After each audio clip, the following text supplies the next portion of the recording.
우리에게 3월 1일은 매우 뜻깊은 날입니다. 우리가 인력으로 또한 달력으로 이렇게 살펴보면 1919년 3월 1일, 그러니까 지금으로부터 105년 전이죠. 많은 사람들이 대한민국의 독립을 위해서 세계 만방에 우리가 자주 독립국가임을, 또한 그렇게 살아가기를 원한다라고 하는 그러한 의사를 세계 만방에 떨치는 날이었습니다. 3.1절은 이렇게 독립을 외치며 자유를 달라고 온 민족이 함께 걸기한 애국운동 기념일입니다. 이 만세운동에 또한 우리가 주의 깊게 볼 것은 기독교인이 매우 적극적으로 참여한 것은 우리가 중요한 사실로 기억하고 있어야 될 것입니다. 민족대표 33인 가운데 불교인이 2명이었고 천도교인이 15명이었으며 그리고 16분이 기독교인이었습니다. 이 운동이 전국적으로 빠르게 확산된 가장 중요한 이유도 전국의 산지한 교회를 중심으로 펼쳐졌기 때문이죠. 우리 강릉에서도 강릉중앙감리교회 5대 담임 목사님이셨던 안경록 목사님을 중심으로 해서 3.1 운동이 이 강릉에서도 일어났습니다. 이런 결과로 가장 큰 피해를 본 곳이 어디였을까? 가장 큰 피해를 본 것도 교회였습니다. 1919년 10월 장로교 총회 그 당시 발표에 의하면 3.1 운동으로 체포된 사람이 3,851명이었습니다. 이 중에 2,162명이 고문을 당한 후에 풀려났고 41명이 총살이나 사형을 당해 죽었고 6명이 고문을 당하다 죽었고 1,642명이 감옥에 갇혀 있었습니다. 체포된 3,851명 가운데 목사와 장로가 134명이었고 전도사가 202명이었으며 남자 교인은 2,162명, 여자 교인이 531명으로 집계되었습니다. 기독교인이 전체 체포된 사람의 78%가 되었다는 것이죠. 이렇게 절대 다수의 기독교인들이 참여한 이유가 어디에 있을까요? 나라의 독립과 자유를 위한 기본적인 이유가 있었습니다마는 우리가 오늘 살펴볼 수 있는 것은 하나님께 대한 신앙 고백이었음을 우리는 알 수 있습니다. 당시 일본은 우리에게 신사참배를 강요했습니다. 일본 사람들은 국가를 위하여 희생된 사람들의 영을 예배의 대상으로 삼고 있었습니다. 그 영들을 모셔놓은 곳이 신사였는데 조선에도 남산의 조선 신궁을 비롯해서 1년 만에 36개의 신사를 만들어 놓고 조선인들에게 신사참배를 강요했던 것입니다. 또한 일본 천황을 신격화해서 천황이 거주하는 궁성을 향해서 동방요배를 강요하였습니다. 이것을 하나님을 믿는 기독교인들은 받아들일 수가 없죠. 신앙의 문제였기 때문이죠. 또한 하나님의 은총에 대한 믿음의 간구였습니다. 하나님은 약한 자의 하나님이시고 우리가 하나님께 부르짖으면 하나님이 반드시 들으신다는 믿음의 고백이 3.1 운동 정신에 있다는 것입니다. 3월 1일 외쳐졌던 독립만세는 하나님을 향한 간절한 소망이며 하나님께 드려졌던 이 민족의 부르짖는 기도였다는 사실을 우리는 다시 한번 기억해야 될 줄로 믿습니다. 그리고 하나님은 이 민족의 간절한 그 기도를 들으셨습니다. 비록 3.1 만세운동의 일본의 무자비한 탄압 속에 실패한 것처럼 보였지만 그러나 하나님은 이 민족의 기도를 결코 외면하지 않으셨다는 것입니다. 1945년 일본이 연합국에 패망함으로 우리 대한민국도 그렇게 소망했던 자주 독립을 쟁취할 수 있었다는 것이지요. 3.1 독립 만세운동은 우리 기독교가 나라를 위하여 민족을 위하여 무엇을 해야 하는가를 잘 보여주고 있는 정말 놀라운 사건입니다. 하나님에 대한 신앙 고백을 확실하게 드리면서 하나님을 잘 섬기고 경외하는 삶을 살아가는 것이 애국하는 일입니다. 여러분, 어떤 일이 있어도 하나님을 붙잡고 늘 기도하고 부르짖는 생활을 해야 될 줄로 믿습니다. 그렇게 살아갈 때 하나님은 우리 민족을 사랑하시고 축복하실 줄로 믿으시기를 바랍니다. 오늘 들려드린 출애굽기 22장 20절 말씀부터 27절 말씀까지 특별히 모세를 통해서 주시는 하나님의 율법이었습니다. 하나님의 율법. 그런데 이 말씀 가운데 하나님은 두 가지 중요한 사실을 말씀해 주고 있습니다. 그 하나는 하나님만을 섬기고 제사해야 한다는 말씀입니다. 20절 말씀에 보면 여호와 외에 다른 신에게 제사를 드리는 자는 멸할지어다. 아멘. 여호와 외에 다른 신에게 제사를 드리는 자는 멸할지어다. 그렇게 말씀하셨습니다. 하나님은 자신만을 섬기기를 원하시고 그렇게 명령하셨습니다. 3.1 독립운동은 일본의 신사참배와 동방요배를 할 수 없다고 하는 성도들의 믿음에 대한 고백이었고, 그 믿음의 고백을 통해서 나온 신앙운동이었던 것입니다. 이 신앙을 지키기 위하여 성도들은 무저항, 비폭력으로 독립만세운동을 외쳤습니다. 동방요배는 일본 신도에서 현인신으로 섬기는 일본 천황이 살고 있는 동쪽을 향해서 절하는 의식으로 조선 총독부가 1938년 2월에 이 의식을 한국 교회에 권고하고 있었습니다. 여러분 생각해 보십시오. 하나님만을 섬기고 하나님 앞에 예배해야 되는 신앙인들이 동쪽을 향해서, 일본 천황이 살고 있는 동쪽을 향해서 제사를 드리는 것이, 그것이 믿음으로 총칼보다 더 뜨겁게 거부되었던 그 3.1 운동의 정신을 우리는 기억해야 될 것입니다. 아마도 그들은 기억했을 것입니다. 출애굽기 22장 20절 말씀, 여호와 외에 다른 신에게 제사를 드리는 자는 멸할지어다. 또 하나의 말씀은 약한 자를 괴롭혀서는 안 된다는 말씀입니다. 21절부터 27절까지는 당시에 가장 약한 자들이 누구이며 그들에 대해서 너희는 어떠한 자세를 가져야 하는가를 말씀해 주고 있습니다.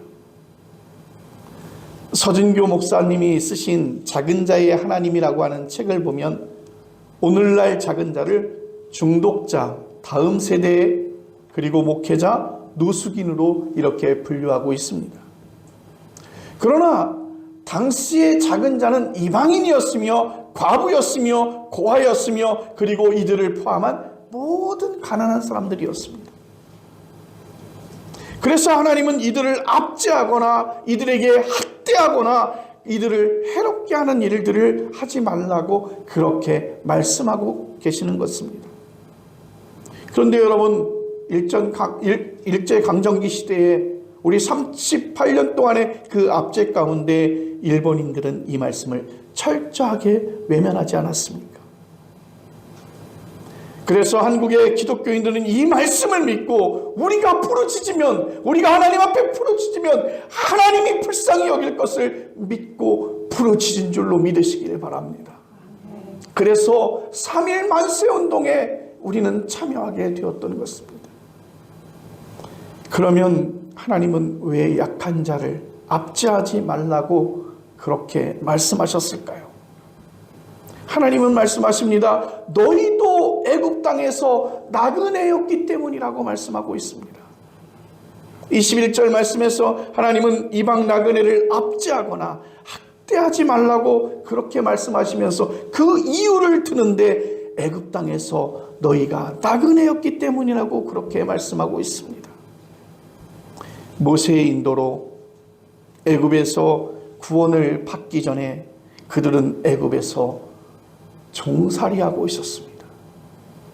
그런데 오늘 본문에는 종이 아니라 나그네로 그렇게 표현하고 있습니다. 이것은 하나님이 이스라엘을 큰 민족으로 만들기 위해 애굽에 잠시 거주하게 하셨다는 이스라엘이 가지고 있는 역사관입니다. 나그네로 400여 년을 살다가 때가 되어 하나님은 애굽에서 그들을 이끌어내셨습니다. 그리고 가나안 땅에서 그들의 독립국가를 이루어 살게 하셨습니다.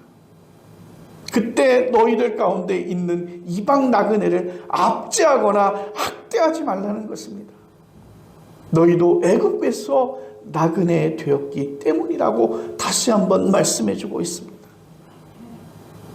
여러분, 오늘날 대한민국은 OECD 회원국이 되었고 세계 무역 10대 국가가 되어 매우 잘 살고 있습니다.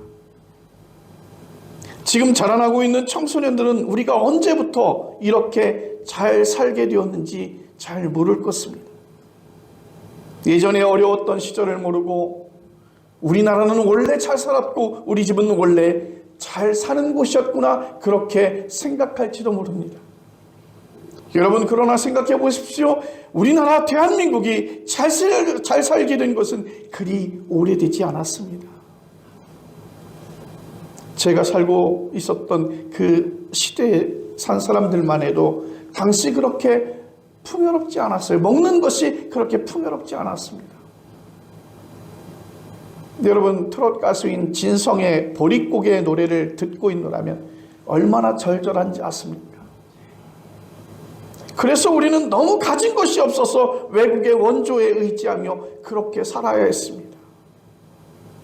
미국에서 원조해 주는 분유를 먹었고 밀가루를 받았고 그리고 그것으로 우리는 우리의 식사를 대용했습니다. 창피한 이야기지만 미군을 보면서 외쳤던 초콜릿 기쁨이라고 했던 그들을 만나면 그들에게 무엇을 얻을까 동냥하는 그런 모습들이 우리가 역사적으로도 보여지지 않습니까? 여러분, 그 시절을 기억할 때 우리는 더욱 하나님께 감사하며 살아야 하고 어려운 이들을 위해서 우리는 마음을 써야 되는 것이지요. 그래서 그 어려운 자들을 압제하거나 학대하지 말라고 그렇게 말씀하고 있는 것입니다. 여러분, 신앙생활을 잘하는 것은 과거를 기억하는 데서부터 시작됩니다. 사도 바울은 자신이 죄인 중에 괴수와 같은 사람이었다고 하는 사실, 그 과거를 늘 기억하였습니다. 그런 과거를 기억할 때마다 나를 구원하고 나를 사랑하신 그 주님의 은혜가 얼마나 크고 얼마나 놀라운가를 생각하며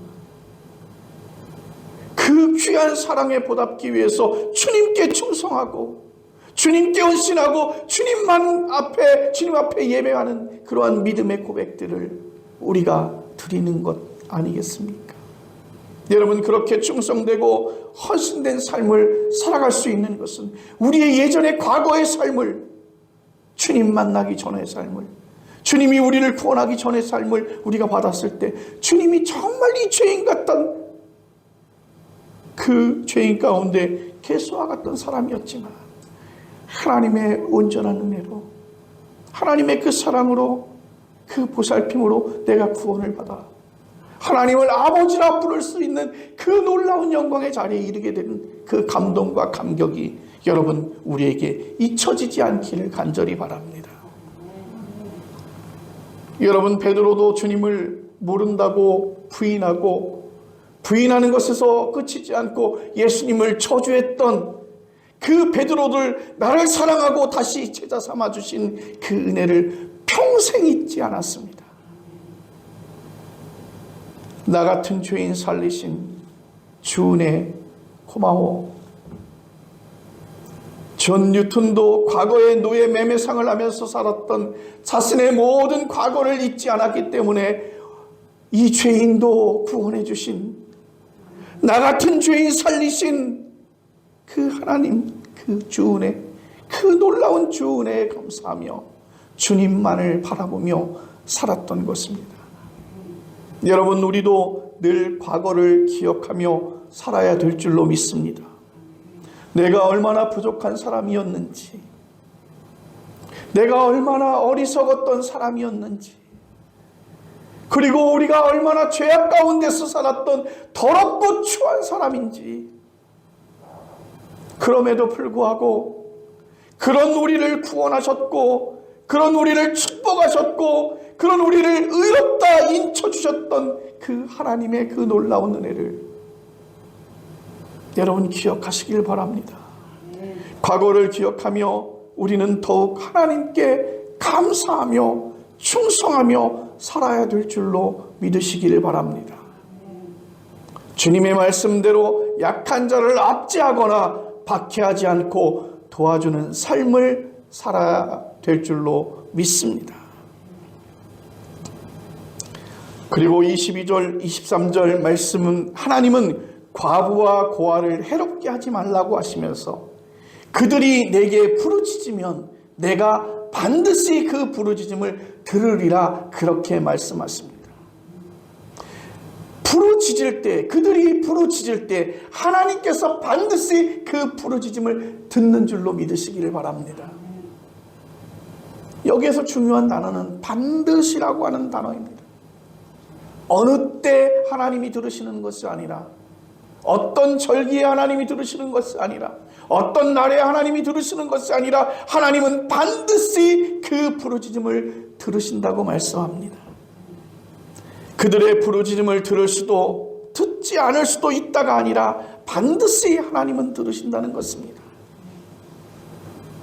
왜 하나님이 과부와 고아와 같은 이들의 부르짖음을 반드시 듣는다고 하셨을까? 세상에는 그들의 부르짖음을 듣는 자가 없습니다. 여러분, 사람들은 과부와 고아의 부르짖음을 듣지 않습니다. 누가복음 18장에 나오는 불의한 재판관은 하나님을 두려워하지 않고 사람을 무시하지 않습니까? 이런 사람에게 과부의 원한을 풀어달라는 말이 여러분 들어오겠습니까? 그래서 들은 척도 하지 않습니다. 힘도 없고 돈도 없고 들어줘봐야 아무런 소득이 내게 없기 때문이죠. 여러분, 오늘 우리나라 지금 현재 우리 사회도 힘없는 사람의 요구를 들어주지 않습니다. 조용히 말을 하면 척도 안 하기에 더욱 많은 사람들이 함께 모여서 더 적극적으로, 더 폭력적으로 자기들의 주장을 하고 있지 않습니까? 그래야 들어주는 척이라도 하기 때문이죠. 사람들이 들어주지 않으니 하나님이 들어주십니다. 하나님마저 들어주지 않으시면 그들이 억울해서 어떻게 이 땅에서 살 수 있겠습니까? 누구를 의지하며 살아가겠습니까? 사람들은 외면하고 들어주지 않아도 하나님은 약한 자의 기도를 절대 외면하지 않으시고 반드시 누구의 기도보다 더 잘 들어주신다고 그렇게 말씀해주고 있습니다. 반드시 들어주십니다. 그러기에 우리는 하나님을 약한 자의 하나님이라고 그렇게 말하고 있지 않습니까? 아브라함에게 아들을 낳아준 하갈이라고 하는 여인이 있습니다. 아브라함에게 자손이 없을 때, 그러니까 하갈이 아브라함에게 아들을 낳아주죠. 그리고 나중에 그 아브라함의 집에서 쫓겨나게 됩니다. 그 쫓겨난 이유를 성경에서 살펴보면 이삭이 젖을 뗄 때쯤에 이스마엘이 이삭을 놀리는 것을 보고 화가 난 사라가 이들을 쫓아내라고 아브라함을 압박했어요. 여러분, 아브라함에게 이스마엘도 사랑스러운 아들이었고 이삭도 사랑스러운 아들이었어요. 그런데 사라에게 압박을 받던 아브라함은 결정합니다. 고민하다가 결국 약간의 떡과 물 한 가죽 부대를 주어서 집을 떠나게 합니다. 여러분, 졸지에 아주 풍요로운 집에서 그 집을 떠나게 되었을 때 얼마나 기가 막힐까. 이때는요, 그 떡과 그 가죽 부대에 들어있는 그 물이 다 소진하면 죽을 수밖에 없는 아주 위험한 그런 상태에 놓여 있었습니다. 생각해 보세요. 아이들끼리 얼마든지 그럴 수 있지 않겠습니까? 그 일을 가지고 우리를 쫓아낸다고 하는 것은 너무 억울하고 원통하였어요. 그래서 하갈은 광야에서 방황하던 그 시대에 이제 갖고 있던 물이 다 떨어지고 아들이 목이 말라오는데 줄물이 없었을 때 이 광야에서 드디어 죽는구나 생각하고 아들을 바라보며 함께 목 놓아 소리내어 울고 있습니다. 그런데 이때 성경을 보면 하나님이 그들의 울음소리를 들었습니다. 하갈에게 나타난 하나님의 사자는 두려워 말라. 하나님이 너와 함께 하겠다고 말씀하셨습니다. 너희가 죽지 않고 살아서 큰 민족을 이루게 될 것이라고 약속합니다. 그리고 하갈의 눈을 밝혀 샘물을 보게 하십니다. 여러분, 하나님은 작은 자의 하나님이심을 기억하시길 바랍니다. 하나님은 작은 자의 눈물의 부르짖음을 결코 외면치 않으시는 것을 기억하시길 바랍니다. 사람들은 작은 자를 외면할지 몰라도 하나님은 결코 외면하지 않고 반드시 들어주십니다. 여러분, 우리가 살다 보면 작은 자도 되고 약한 자가 되어 낙심되고 절망에 빠질 때가 많이 있습니다. 그럴 때 누구에게 하소연할 수도 없고 답답하고 안타까운 마음을 감출 수 없습니다. 그러나 여러분, 낙심치 마십시오. 약한 자의 하나님께 부르짖으시길 바랍니다. 인간의 재판관은 들어주지 않을지 모르지만 하나님은 여러분의 기도를 반드시 들어주시는 하나님이신 줄로 믿으시길 바랍니다. 실망치 마시고 반드시 들어주시는 하나님께 기도하시기 바랍니다. 27절 말씀부터 27절까지는 가난한 자들에게 돈을 꾸거나 옷을 전당 잡혔을 때 어떻게 해야 하는지를 말씀하고 있습니다. 약한 자를 압제하거나 약한 자를 괴롭히는 것에 그치지 않고 그런 약한 자를 자비롭게 대해야 한다고 그렇게 말씀하고 있는 것입니다. 돈을 구워 주었을 때는 이자를 받지 말아야 합니다. 옷을 전당 잡았을 때는 해가 지기 전에 그 옷을 돌려주라고 말씀하고 있습니다. 여러분, 당시에 가난한 사람들은 옷을 이불로 삼아 밤을 지냈습니다. 팔레스타인 지역의 날씨에 보면 낮에는요 그렇게 춥지 않습니다. 선선하고 따뜻한 날씨가 이루어지지만 밤이 되면요 영하의 날씨로 떨어져요.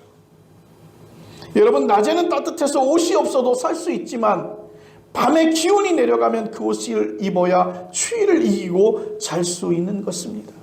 그래서 그들이 옷이 없어 추위에 떨면서 내게 부르짖으면 내가 들으리라 하면서 나는 자비로운 자라 그렇게 말씀하고 있습니다. 여러분, 하나님은 자비로운 분이라고 하는 사실을 기억하시길 바랍니다. 그래서 작은 자의 부르짖음을 들었습니다.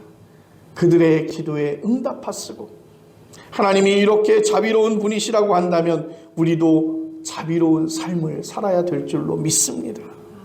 누가복음 6장 36절에서 주님은 이렇게 말씀하십니다. 너희 아버지의 자비로우심 같이 너희도 자비로운 자가 되라. 그렇게 말씀하십니다. 자비로운 자가 된다는 말은 그들의 약함을 이해하고 도와주는 자가 되는 것입니다. 돈을 구워주었으면 이자를 받지 말아야 합니다. 돈이 없어서 구웠는데 이자를 줄 돈이 어디에 있겠습니까? 이자를 받지 못한다고 아예 구워주지 않는 일이 있어도 안 된다고 말씀합니다. 옷을 전당 잡으면 다시 그 옷을 해가 지기 전에 돌려주라고 말씀합니다. 돈을 갚아야 전당 잡은 물건을 돌려주는 것이 합리적이지만, 그러나 자비로운 자는 그날 밤에 추위에 떨어야 할 그 사람을 생각할 줄 알아야 된다는 것이죠. 돈을 갚지 못했어도 이불과 같은 옷을 돌려주어야 한다는 것입니다. 오늘 우리가 주님의 자비로움을 본받기 위해서는 그들의 현실을 헤아리는 사람이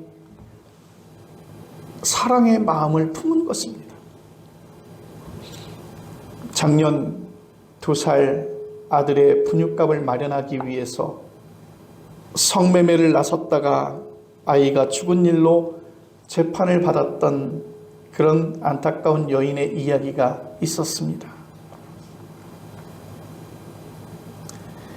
우리 생각에는 어떻게 2살 아이를 떼어놓고 성매매에 나섰느냐고 그렇게 추궁할지는 모르지만, 약한 자들에게는 그것이 현실이라고 하는 것이죠. 아이의 푸늉값이 없습니다. 추운 겨울을 지낼 난방비가 없습니다. 한 끼를 때울 따뜻한 음식이 없습니다. 잘 산다고 다 잘 사는 것이 아니죠. 우리가 풍요롭다고 다 풍요로운 것이 아닙니다. 우리가 건강하다고 다 건강한 것이 아닙니다. 우리는 주님의 자비하심을 본받아 약한 자를 자비로운 마음으로 대하고 도와주어야 하는 것입니다. 그것이 주님을 닮은 것이고, 우리가 주님의 저주를 받지 않고 축복을 받는 비결이 되는 것입니다. 하나님께서는 105년 전에 가장 약한 자였던 대한민국 백성들의 그 처절한 부르짖음을 들으셨습니다.